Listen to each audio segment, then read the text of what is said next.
श्री कृष्ण गोविंद हरे मुरारी, हे नाथ नारायण वासुदेवा। श्री कृष्ण गोविंद हरे मुरारी, हे नाथ नारायण वासुदेवा। हे नाथ नारायण वासुदेवा, हे नाथ नारायण वासुदेवा। श्रीमद्भागवत पुराण एकादश स्कंद अथ चतुर्दशोऽध्याय। भक्ति योग की महिमा तथा ध्यान विधि का वर्णन। उद्धव उवाच वदन्ति कृष्ण श्रेयांसि बहूनि ब्रह्मवादिनः तेषां विकल्प प्राधान्यमुताहो एकमुख्यता भवतोदारत स्वामिन भक्ति योगो नपेक्षितः निरस्य सर्वतः संगम येन तस्तव त्वय्याविशेन्मनः। उद्धव जी ने पूछा, श्री कृष्ण ब्रह्मवादी महात्मा आत्म कल्याण के अनेकों साधन बतलाते हैं। उनमें अपनी अपनी दृष्टि के अनुसार सभी श्रेष्ठ हैं अथवा किसी एक की प्रधानता है। मेरे स्वामी, आपने तो अभी अभी भक्ति योग का को ही निरपेक्ष एवं स्वतंत्र साधन बतलाया है, क्योंकि इसी से सब ओर से आसक्ति छोड़कर मन आप में ही तन्मय हो जाता है। श्री भगवान उवाच कालेन नष्टा प्रलये वाणियं वेद संगीता मयादो ब्रह्मणे प्रोक्ता धर्मो यस्यां मदात्मकः तेन प्रोक्ता च पुत्राय मनवे पूर्वजाय सा ततो भगवाद्रयो ग्रहण सप्त ब्रह्मं हर्षयः तेभ्यः पितृभ्यस्तपुत्रा देवदानव गुह्यकः मनुष्या सिद्धगंधर्वा सविद्याधर चारणा। भगवान श्री कृष्ण ने कहा, प्रिय उद्धव, यह वेदवाणी समय के फेर से प्रलय के अवसर पर लुप्त हो गई थी। फिर जब सृष्टि का समय आया तब मैंने अपने संकल्प से इसे ब्रह्मा को उपदेश दिया। इसमें मेरे भागवत धर्म का वर्णन है। ब्रह्मा ने अपने ज्येष्ठ पुत्र स्वयंभू मनु को उपदेश किया और उनसे भृगु, अंगिरा, मरीचि, पुलह, अत्रि, पुलस्त्य और क्रतु इन 7 प्रजापति महर्षियों ने ग्रहण किया। तदनंतर इन ब्रह्मर्षियों की संतान देवता, दानव, गुह्यक, मनुष्य, सिद्ध, गंधर्व, विद्याचर, चारण, किंदेव। किंदेव कौन? यहाँ उल्लेख है श्रम और स्वेदादि दुर्गंध से रहित होने के कारण जिनके विषय में ये देवता हैं या मनुष्य ऐसा संदेह हो, वे द्वीपांतर निवासी मनुष्य किंदेव कहलाते हैं। किन्नर, किन्नर कौन? मुख तथा शरीर की आकृति से कुछ कुछ मनुष्य के समान प्राणी। नाग, राक्षस और किम पुरुष। किम पुरुष कौन? कुछ कुछ पुरुष के समान प्रतीत होने वाले वानर आदि किम पुरुष। आदि ने इसे अपने पूर्वजिनी ब्रह्मर्षियों से प्राप्त किया। सभी जातियों और व्यक्तियों के स्वभाव, उनकी वासनाएं सत्व, रज और तमोगुणों के कारण भिन्न भिन्न हैं। इसलिए उनमें और उनकी बुद्धि वृत्तियों में भी अनेकों भेद हैं। इसलिए वे सभी अपनी अपनी प्रकृति के अनुसार उस वेदवाणी का भिन्न भिन्न अर्थ ग्रहण करते हैं। वह वाणी ऐसी ही अलौकिक है कि उससे विभिन्न अर्थ निकलना स्वाभाविक ही है। किंदेवा किन्नरा नागा रक्ष किं पुरुषादय बहुवयस्तेषां प्रकृतयो रजसत्वतमो भुव याभिर्भूतानि भिद्यन्ते भूतानाममयस्तदा यस्तथा यथा प्रकृति सर्वेषां चित्रावाच स्रवन्ति एवं प्रकृति वैचित्र्याद् भिद्यन्ते मतयो नृणां पारम्पर्येण केषाञ्चित् पाखण्डमतयो परे मन्माया मोहित धिय पुरुषः पुरुषर्षभ श्रेयो वन्दत्यनेकान्तं यथा कर्म यथा रुचि धर्म में के यशश्चान्ये कामं सत्यं दमं शमं अन्ये वदन्ति स्वार्थं वा ऐश्वर्यं त्याग भोजनं केचिद् यज्ञतपोदानं व्रतानि नियमान् आद्यन्तवन्त एवेषां लोका कर्म विनिर्मिता दुःखोदकास्त मोनिष्ठा क्षुद्रानन्दाशुपार्पिता मय्यर्पितात्मनः सभ्य निरपेक्षस्य सर्वतः मयात्मना सुखम यत्तत् कुतस्याद विषयात्मनाम्। भेद से मनुष्यों की बुद्धि में भिन्नता आ जाती है और कुछ लोग तो बिना किसी विचार के वेद विरुद्ध पाखंड मतावलंबी हो जाते हैं। प्रिय उद्धव, सभी की बुद्धि मेरी माया से मोहित हो रही है। इसी से वे अपने अपने कर्म संस्कार और अपनी अपनी रुचि के अनुसार आत्म कल्याण के साधन भी एक नहीं अनेकों बतलाते हैं। पूर्व मीमांसक धर्म को, साहित्याचार्य यश को, काम शास्त्री काम को, योग वेदता सत्य को और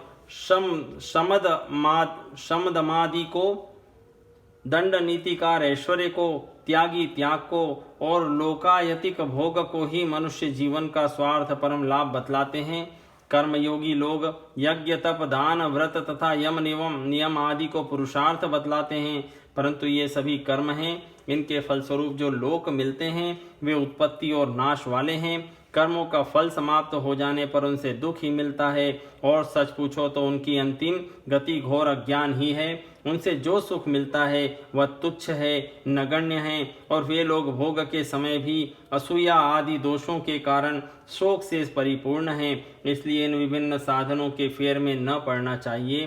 प्रिय उद्धव, जो सब ओर से निरपेक्ष बेपरवाह हो गया है, किसी भी कर्म या फल आदि की आवश्यकता नहीं रखता और अपने अंतःकरण को सब प्रकार से मुझे ही समर्पित कर चुका है, परमानंद स्वरूप मैं उसकी आत्मा के रूप में स्फुरित होने लगता हूँ।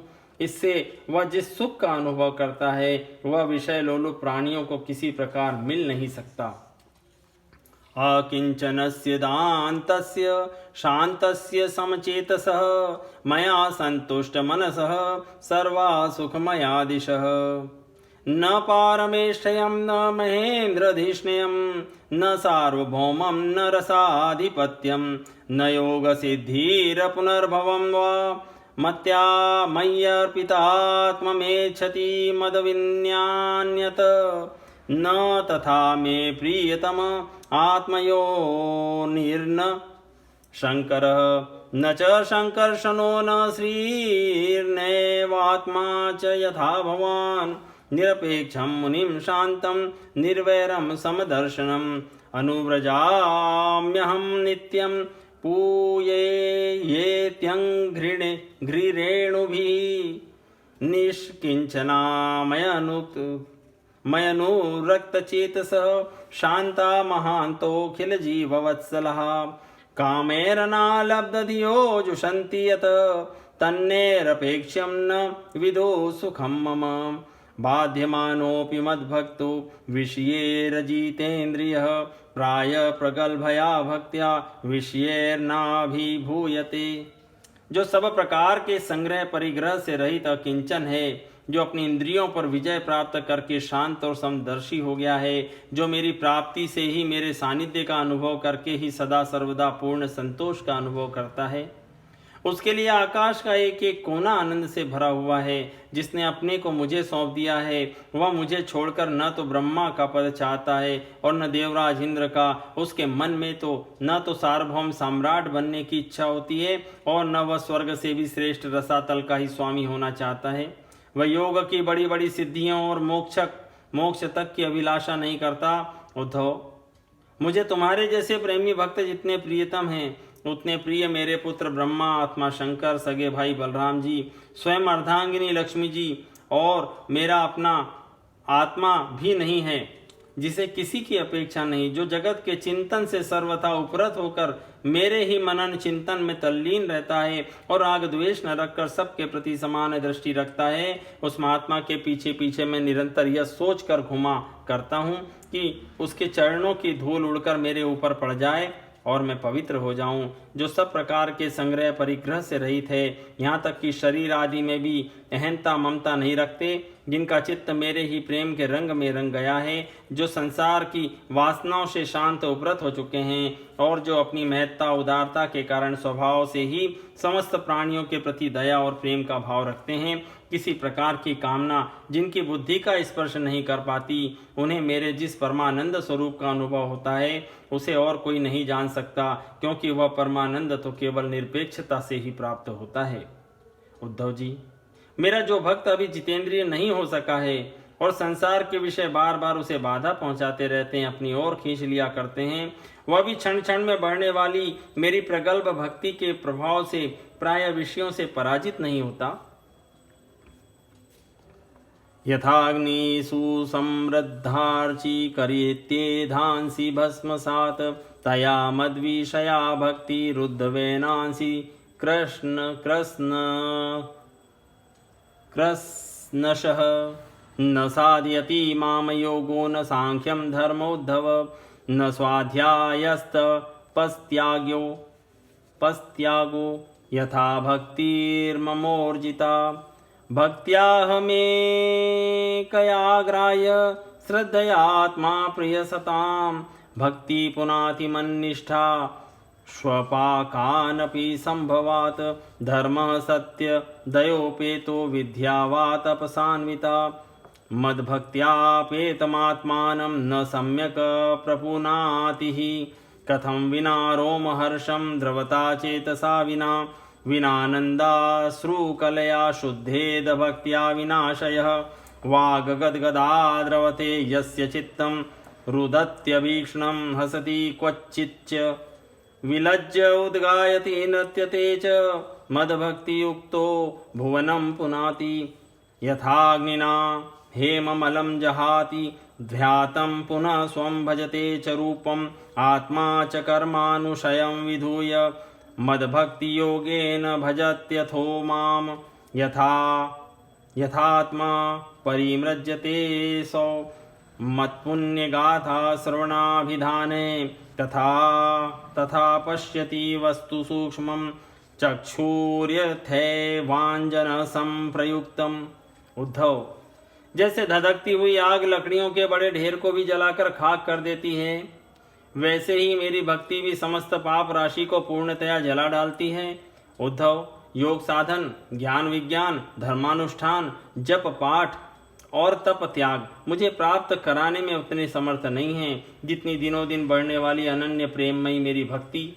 मैं संतों का प्रियतम आत्मा हूँ और अनन्य श्रद्धा और अनन्य भक्ति से ही पकड़ में आता हूँ। मुझे प्राप्त करने का यह एक ही उपाय है। मेरी अनन्य भक्ति उन लोगों को भी पवित्र जाति दोष से मुक्त कर देती है जो जन्म से ही चांडाल हैं। इसके विपरीत जो मेरी भक्ति से वंचित है, उनके चित्त को सत्य और दया से युक्त, धर्म और तपस्या से युक्त, विद्या भी भली भांति पवित्र करने में असमर्थ हैं। जब तक सारा शरीर पुलकित नहीं हो जाता, चित्त पिघलकर गदगद नहीं हो जाता, आनंद के आंसू आंखों से छलकने नहीं लगते तथा अंतरंग और बहिरंग भक्ति की बाढ़ में चित्त डूबने उतराने नहीं लगता, तब तक इसके शुद्ध होने की कोई संभावना नहीं है।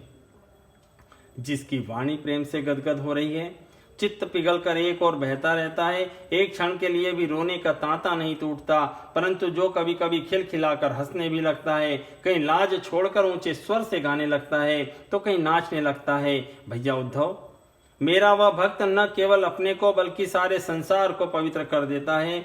जैसे आग में तपाने पर सोना मैल छोड़ देता है, निखर जाता है, अपने असली रूप में स्थित हो जाता है, वैसे ही मेरे भक्ति योग के द्वारा आत्मा कर्म वासनाओं से मुक्त होकर मुझको ही प्राप्त हो जाता है, क्योंकि मैं ही उसका वास्तविक उपरूप हूँ। उद्धव जी, मेरी परम पावन लीला कथा के श्रवण कीर्तन से जो जो चित्त का मैल धुलता जाता है, त्यों तो उसे सूक्ष्म वस्तु के वास्तविक तत्व के दर्शन होने लगते हैं। जैसे अंजन के द्वारा नेत्रों का दोष मिटने पर उनमें सूक्ष्म वस्तुओं को देखने की शक्ति आने लगती है। विषयान् ध्यायतश्चित्तं विषयेषु विसज्जते मामनुस्मरतश्चित्तं मय्येव प्रविलीयते तस्माद् सदाभिध्यानं यथा स्वप्नमनोरथं हित्वा मयि समाधस्त्व मनोमद्भावभावितं स्त्रीणां स्त्रीसङ्गिनां सङ्गं त्यक्त्वा दूरतात्मवान् क्षेमे विविक्त आसीनश्चिन्तयेन्मामतन्द्रितः न यथास्य भवेद क्लेशो बन्धश्चान्य प्रसंगतः योषित संगाद यथा पुंसो यथा तत्संगी संगतः। जो पुरुष निरंतर विषय चिंतन किया करता है उसका चित्त विषयों में फंस जाता है, और जो मेरा स्मरण करता है उसका चित्त मुझ में तल्लीन हो जाता है। इसलिए तुम दूसरे साधनों और फलों का चिंतन छोड़ दो, अरे भाई, मेरे अतिरिक्त तो और कुछ है ही नहीं। जो कुछ जान पड़ता है वह ठीक वैसा ही है जैसे स्वप्न अथवा मनोरथ का राज्य। इसलिए मेरे चिंतन से तुम अपना चित्त शुद्ध कर लो और उसे पूरी तरह से एकाग्रता से मुझ में ही लगा दो। संयमी पुरुष स्त्रियों और उनके प्रेमियों का संग दूर से ही छोड़कर पवित्र एकांत स्थान में बैठकर बड़ी सावधानी से मेरा ही चिंतन करें। प्यारे उद्धव, स्त्रियों के संग से और स्त्री संगियों के लंपटों के संग से पुरुष को जैसे क्लेश और बंधन में पड़ना पड़ता है, वैसा क्लेश और फंसावट और किसी के भी संग से नहीं होती। उद्धववाच यथा त्वामरविन्दाक्ष यादृशं वा यदात्मकं ध्यायेन् मुमुक्षरे तन्मे ध्यानं त्वं वक्तुमर्हसि। उद्धव जी ने पूछा, कमल नयन श्याम सुंदर, आप कृपा करके यह बतलाइए कि मुमुक्षु पुरुष आपका किस रूप से, किस प्रकार और किस भाव से ध्यान करे। श्री भगवान उवाच समासनासीन समकायो यथा सुखम हस्तावुत्संगाधाय स्वनासाग्र कृते क्षण प्राणस्य शोधन्येन्मार्गं पूरकुंभकरे चके विपर्ययेप्नापि शरेरभ्य से निर्जितेन्द्रियः यद्यविच्छिन्नमोङ्कारं घण्टानादं विसोर्णवत् प्राणेनोदीर्य तत्राथ पुनः संवेशयेत स्वरम् एवं प्रणव संयुक्तं प्राणमेव समभ्यसेत् स्त्रीश्रवणं मासादर्वागजितानिलः। भगवान श्री कृष्ण ने कहा, प्रिय उद्धव, जो न तो बहुत ऊंचा हो और न बहुत नीचा हो, ऐसे आसन पर शरीर को सीधा रखकर आराम से बैठ जाएं, हाथों को अपनी गोद में रख लें और दृष्टि अपनी नासिका के अग्रभाग पर जमावें। इसके बाद पूरक, कुंभक और रेचक तथा रेचक, कुंभक और पूरक, इन प्राणायामों के द्वारा नाड़ियों का शोधन करें। प्राणायाम का अभ्यास धीरे धीरे बढ़ाना चाहिए और उसके साथ इंद्रियों को जीतने का भी अभ्यास करना चाहिए। हृदय में कमल नालगत पतले सूत के समान ओमकार का चिंतन करें। प्राण के द्वारा उसे ऊपर ले जाएं और उसमें घंटानाद के समान स्वर स्थिर करें, उस स्वर का तांता टूटने न पावे। इस प्रकार प्रतिदिन 3 समय 10-10 बार ओमकार सहित प्राणायाम का अभ्यास करें। ऐसा करने से 1 महीने के अंदर ही प्राणवायु वश में हो जाता है। हत्पुंडरीकमन्तः स्थमूर्ध्वनालमधोमुखं ध्यात्वोर्ध्वमुखमुन्निद्रमष्टपत्रं सकर्णिकम् कर्णिकायां न्यसेत सूर्यसोमाग्निनोत्तरोत्तरं वह्नि मध्ये स्मरेद रूपं तमेतदध्यानमङ्गलम् समं समाः प्रशान्तं सुमुखं दीर्घचारु चतुर्भुजं सुचारु सुन्दरग्रीवं सुकपोलं शुचिस्मितं समानकर्णविन्यस्त स्फुरन् मन्करकुण्डलं हेमाम्बरं घनश्यामं श्रीवत्स श्रीनिकेतनं शङ्खचक्रगदा पद्मवनमाला विभूषितं नुपुरे विलसत्पादं कौस्तुभप्रभयायुतं धूमत्किरीटकटककटिसूत्राङ्गदायुतं सर्वाङ्गसुन्दरं हृद्यं प्रसादसुमुखे क्षमं क्षणं सुकुमारमभिध्यायेत सर्वाङ्गेषु मनोदधत् इन्द्रियाणीन्द्रियार्थेभ्यो मनसा कृष्य तन्मनः बुद्धया सारथिना धीरः प्रणयेन्मयि सर्वतः। इसके बाद ऐसा चिंतन करें कि हृदय एक कमल है, वह शरीर के भीतर इस प्रकार स्थित है मानो उसकी डंडी तो ऊपर की ओर है और मुंह नीचे की ओर। अब ध्यान करना चाहिए कि उसका मुख ऊपर की ओर होकर खिल गया है, उसके 8 दल पंखुड़ियां हैं और उनके बीचों बीच पीली पीली अत्यंत सुकुमार कर्णिका गद्दी है। कर्णिका पर क्रमशः सूर्य, चंद्रमा और अग्नि का न्यास करना चाहिए। तदनंतर अग्नि के अंदर मेरे इस रूप का स्मरण करना चाहिए और मेरा यह स्वरूप ध्यान के लिए बड़ा ही मंगलमय है। मेरे अवयवों का गठन बड़ी ही सुडौल है, रोम रोम से शांति टपकती है, मुख कमल अत्यंत प्रफुल्लित और सुंदर है, घुटनों तक लंबी मनोहर 4 भुजाएं हैं, बड़ी ही सुंदर और मनोहर गर्दन है, मरकत मणि के समान सुस्निग्ध कपोल है, मुख पर मंद मंद मुस्कान की अनोखी ही छटा है, दोनों ओर के कान बराबर हैं और उनमें मकराकृत कुंडल झिलमिल झिलमिल कर रहे हैं। वर्षाकालीन मेघ के समान श्यामल शरीर पर पीतांबर फहरा रहा है। श्री वत्स और लक्ष्मी जी का चिन्ह वक्ष स्थल पर दाएं बाएं विराजमान है। हाथों में क्रमशः शंख चक्र गदा और पद्म धारण किए हुए हैं। गले में वन माला लटक रही है, चरणों में नुपुर शोभा दे रहे हैं, गले में कौस्तुभ मणि जगमगा रही हैं। अपने अपने स्थान पर चमचमाते हुए किरीट, कंगन, करधनी और बाजूबंद शोभायमान हो रहे हैं। मेरा एक एक अंग अत्यंत सुंदर एवं हृदयकारी है। मेरा सुंदर मुख और प्यार भरी चितवन कृपा प्रसाद की वर्षा कर रही है। उद्धव, मेरे इस सुकुमार रूप का ध्यान करना चाहिए और अपने मन को एक एक अंग में लगाना चाहिए। बुद्धिमान पुरुष को चाहिए कि मन के द्वारा इंद्रियों को उनके विषयों से खींच ले और मन को बुद्धि रूप सारथी की सहायता से मुझ में ही लगा दे, चाहे मेरे किसी भी अंग में क्यों न लगे।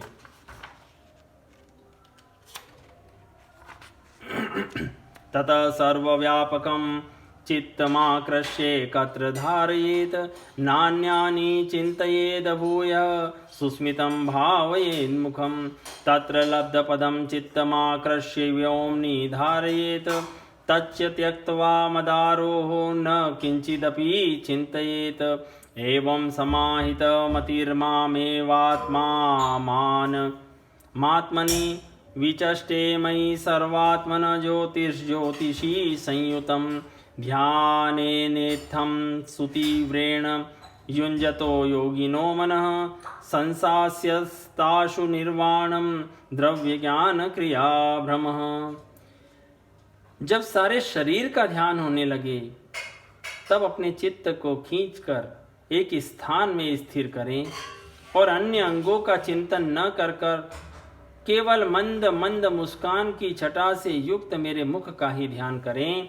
जब चित्त मुखार विंद में ठहर जाए तब उसे वहां से हटाकर आकाश में स्थिर करें। तदनंतर आकाश का चिंतन भी त्याग कर मेरे स्वरूप में आरूढ़ हो जाएं और मेरे सिवा किसी भी वस्तु का चिंतन न करें। जब इस प्रकार चित्त समाहित हो जाता है तब जैसे एक ज्योति दूसरी ज्योति से मिलकर एक हो जाती है, वैसे ही अपने में मुझे और मुझ सर्वात्मा में अपने को अनुभव करने लगता है। जो योगी इस प्रकार तीव्र ध्यान योग के द्वारा मुझ में ही अपने चित्त का संयम करता है, उसके चित्त से वस्तु की अनेकता, तत्संबंधी ज्ञान और उसकी प्राप्ति के लिए होने वाले कर्मों का भ्रम शीघ्र ही निवृत्त हो जाता है। इति श्रीमद्भागवते महापुराणे पारमहंस्यां संहितायां एकादश स्कंदे चतुर्दशोऽध्यायः सम्पूर्णम्।